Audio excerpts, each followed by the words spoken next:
Sa kalaliman ng karagatan, may naninirahang isang mabangis na piting na si Pangil.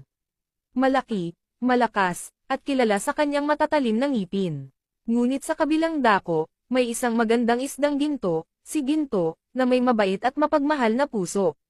Bagamat malaki at may kakayahang ipagtanggol ang sarili, mas pinipili ni Ginto ang kapayapaan.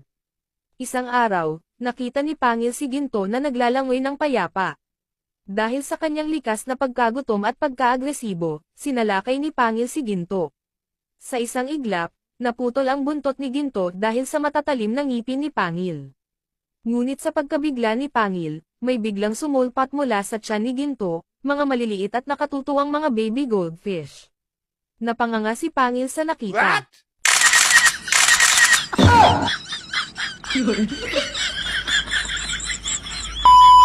Ang mga maliliit na isda ay napakakyot, na tila mga kumikinang na bituin sa ilalim ng dagat. Nawala ang kanyang galit at napalitan ito ng kakaibang pagkamangha. Nakalimutan niya ang kanyang gutom at ang kanyang layunin na saktan si Ginto.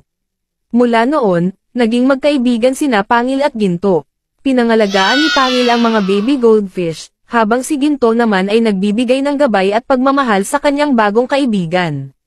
Sa paglipas ng panahon, ang kanilang pagkakaibigan ay lalong tumibay.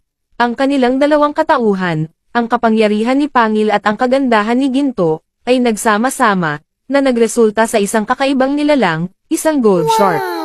Isang pating na may gintong kaliskis, simbolo ng kanilang natatanging pagkakaibigan.